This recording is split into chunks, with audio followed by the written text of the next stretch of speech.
Aloha. Welcome to Light Drama Action. Don't forget to hit the like and subscribe. And let's get to the content for today. Peace. Before we begin, I want to offer a clear and firm warning.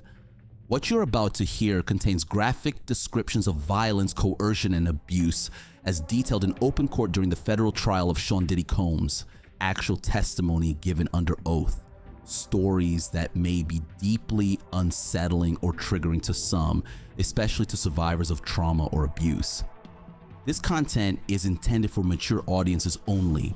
Listener discretion is strongly advised, and remember, all individuals mentioned in this video, including Mr. Combs, are presumed innocent until proven guilty in a court of law. If you're joining us for the first time, full summaries for days 1 through 12 are available on the video tab of this channel. Day 13, Whispers, Threats, and the Scrapbook of Shadows. The air in Courtroom 4D crackled with the static of unresolved tension as Day 13 of United States vs. Sean Combs commenced. The central figure, Sean Diddy Combs, sat flanked by his legal phalanx, projecting an aura of contained impatience. Behind him, in the second row, sat his bedrock, his mother, Janice Combs, radiating quiet concern, his sons, Justin and Christian, faces unreadable masks, and his sister, a silent sentinel. Combs leaned back, caught his mother's eye, and blew a soft kiss, a fleeting moment of tenderness in a room steeped in accusation.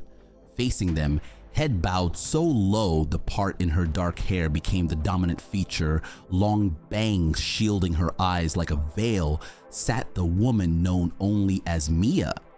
Her posture spoke volumes, coiled, guarded, a creature perpetually braced for impact. The pseudonym couldn't conceal the palpable weight she carried onto the stand. Her attorney, a figure of sharp focus whose tailored suit couldn't hide the intensity in his eyes, watched her closely. Opposite him, the defense team was led by the formidable Brian Steele, a man whose physical presence mirrored his reputation. Compact, powerful, radiating relentless energy. His movements were precise, his gaze hawk-like, dissecting every word from the witness. Beside him, Mark Agnifilo, cerebral and strategic, observed the chessboard with cool calculation. The witness, Mia. Former executive assistant, confidant, and alleged victim, employed by Combs from 2009 to 2017, described as empathetic, a people pleaser, an empath, now bearing the self-proclaimed burden of severe PTSD rendering her unable to work. Her testimony paints a portrait of a young woman consumed by the gravitational pull of Combs' world, simultaneously building his empire and enduring years of alleged physical, sexual, and emotional abuse she only now, through therapy, fully comprehends. The morning, echoes of terror and a tightening grip. Before the jury entered, the legal trenches were dug deeper. Judge Arun Subramanian, a figure of calm authority amidst the storm, mediated a terse discussion. The defense pleaded for more time with Combs outside court hours, a request granted with judicial pragmatism. Prosecutors laid out intricate evidentiary battle plans involving summary charts of hotel and flight records, the cold logistical skeleton of the alleged crimes. The stage was being meticulously set. When Mia resumed her testimony under direct examination, the narrative plunged back into darkness. The jury saw digital ghosts, text messages from October 2015. Mia, then in South Africa accompanying Combs' then girlfriend Cassie Ventura, was caught in a digital crossfire. Christina Coram, Combs' steely chief of staff, a woman whose sharp features and no-nonsense demeanor hinted at years navigating corporate minefields, bombarded Mia's phone overnight. Puff needs to speak to you now. Answer your phone. The urgency was palpable, a relentless drumbeat. Mia testified she eventually answered, connecting with Combs directly. His voice, she claimed, was a slurred, irrational torrent, irate, forgetting, threatening my job, threatened to kill me, lots of threats. He demanded immediate contact with Ventura. Days of relentless pressure followed via Coram, acting as Combs' frantic conduit. Then came the Halloween missive displayed for the jury. Combs' October 31st, 2015 text. If you don't call me now, fuck it all. Fuck ABC and all lawyers. Let's go to war. Mia's voice tightened. He was threatening to tell Cassie about the sexual assaults, she explained, but framing it like it was my fault, like I had a part in it. The ABC reference stabbed at her. It represented the comedy show she'd written, her hard-won creative escape now dangled as leverage for destruction. Her desperate replies begged for time. She just texted you. Please, just be nice. I'm begging you. This pattern, Mia asserted, defined her existence. I was in fear anytime Puff was not happy because I wanted to make sure that he was, because then I was safe. Her world was isolated. Friends existed outside, but reaching them?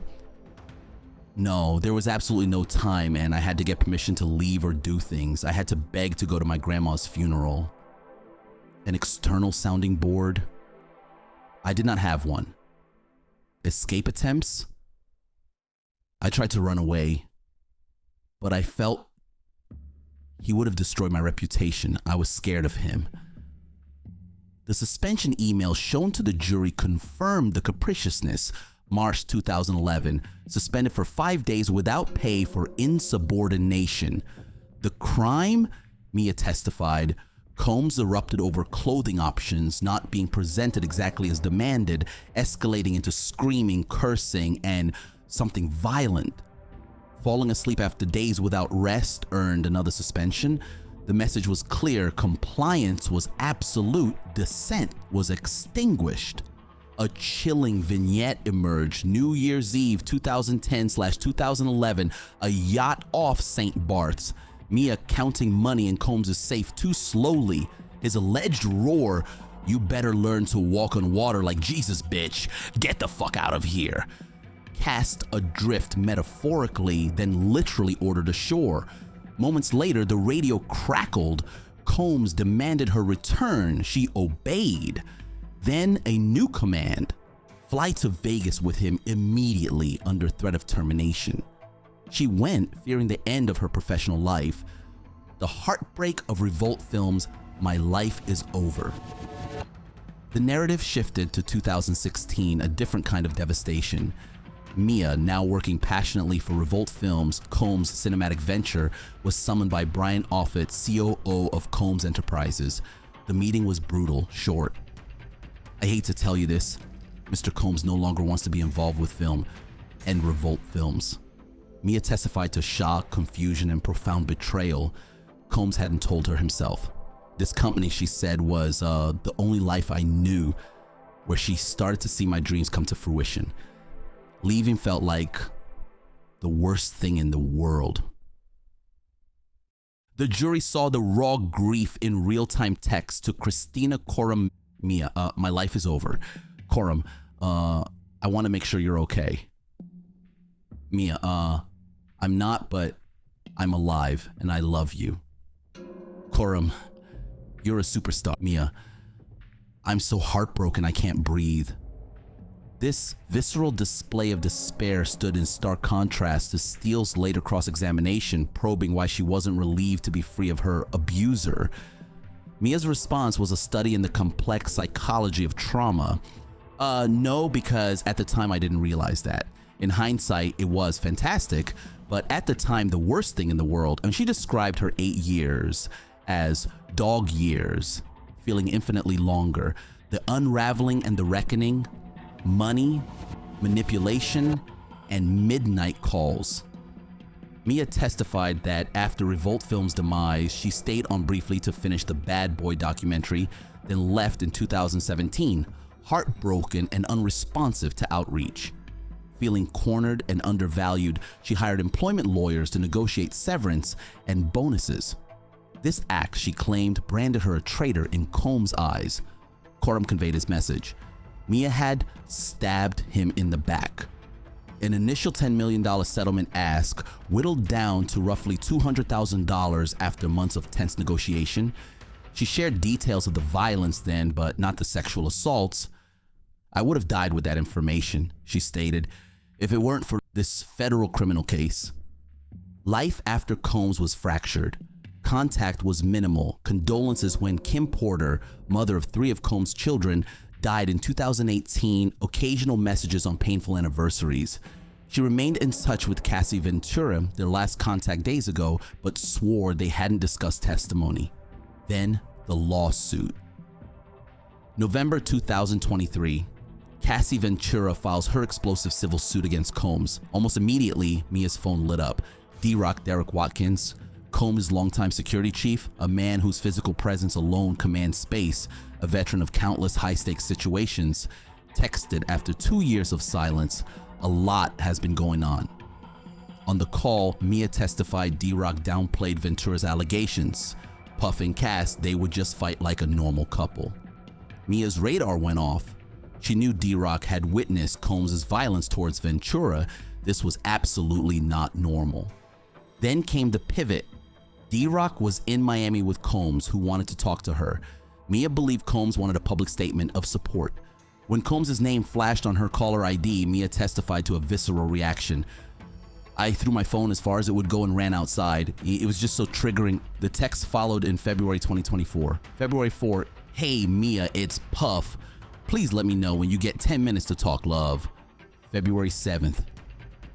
Hey, I don't want to be blowing up your phone. Needed to talk. Mia was terrified. She didn't respond. I just didn't want anything to do with him at all. He was the person I was traumatized by. She saw the kindness as a front. Simultaneously, D-Rock persisted. His texts, growing increasingly frustrated, can't believe you're not hitting me back, culminating in a request for her address to send a gift. I'm allowed to send my sister a gift. Mia declined, believing it was an attempt to send money, an effort to buy silence or goodwill. She testified she believed Combs had tasked D-Rock with making sure that I wasn't a threat. The afternoon cross-examination, scrapbook, smiles, and a trauma mine. Brian Steele began his cross-examination like a surgical strike. Because of Sean Combs, you suffer a great deal? Mia's whispered yes hung in the air. Steele then deployed his weapons, Mia's own social media history. The jury saw images she posted. January 2013, Mia holding Ciroc bottles. What we do when you're not around at Diddy. Mia confirmed abuse had already occurred. October 2013, Combs getting her coffee. Just the #1 guy on the Forbes list getting me a vanilla latte. No big deal, regular people shit. Same day, Mia, Combs, Cassie, Kerry Morgan at Burning Man. Take me back. Mia leaned into Combs in the photo, Steele, and he terrorized you, right? Mia, yes. Steele pressed the contradiction. How do you have a good moment with Sean Combs when you're terrified of him? Mia's explanation revealed the cruel oscillation of abuse. It's easy cause the dynamics would shift, so when things were good, we felt really safe and we almost forgot about those things. And she described posting positivity because social media demanded curated perfection, hiding the truth from Combs' fans and her own family. And the most jarring example, June 22nd, 2014. Combs posted an Instagram birthday tribute to Mia. Beside every great man is a great woman. Sorry I was acting crazy last night. Mia reposted, nicest caption ever. Thanks, Puff. Love you. You've shown me the world. Steele pounced. You reposted this even though he'd threatened your life the night before? Mia, yes, of course. Even Combs' baffling decision to arbitrarily change his birthday 1 year was dutifully promoted by Mia with a happy new birthday post. Steele then turned to tangible artifacts of devotion, the birthday scrapbook. Mia testified she created it for Combs' 45th birthday in 2014 after he expressed a hollowed out worldview. I used to look at the world the way you did. She gathered archived articles mentioning him, printed them, highlighted his name, and bound them chronologically, a Herculean effort for a man who has a lot of money. I thought it would make him happy, she said. Reviewing it in court, she murmured almost to herself, I remember this. It was so nice of me. The defense then sought to introduce a video birthday greeting Mia made for Combs, allegedly from 2013, showing an upbeat Mia. Agnifilo argued her courtroom demeanor was an act. and this video proved it. Chaos erupted. The prosecution cried foul. The video was disclosed during lunch far too late. Judge Subramanian, visibly irritated by the defense's lack of diligence, ruled the video was precluded. Its relevance was minimal, its probative value low, and the late notice was prejudicial.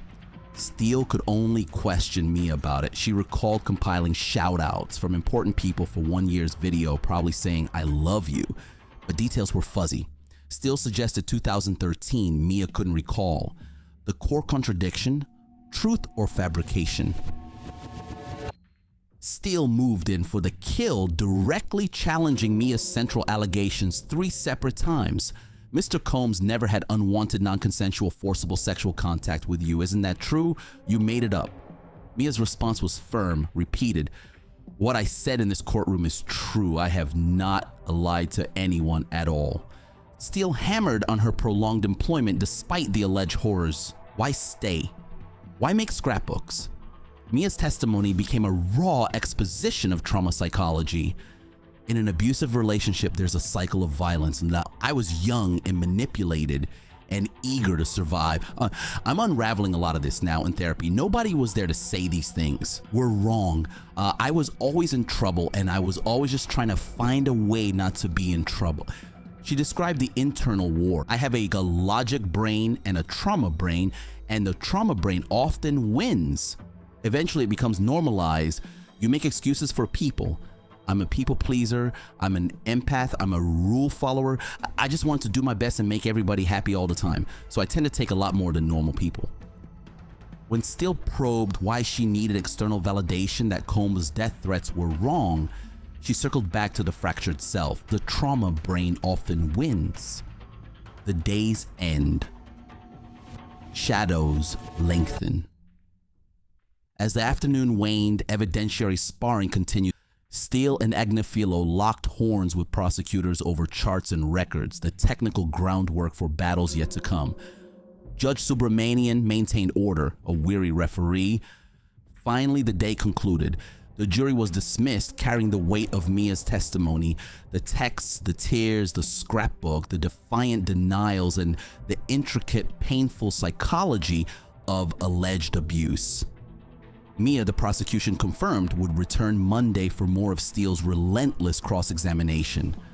Combs exited, surrounded by family and counsel, the kiss to his mother a distant memory. The courtroom emptied, leaving only the echoes of trauma, contradiction, and the looming question: whose truth would survive Steele's scalpel on Monday, where memory is the battleground and credibility the only prize?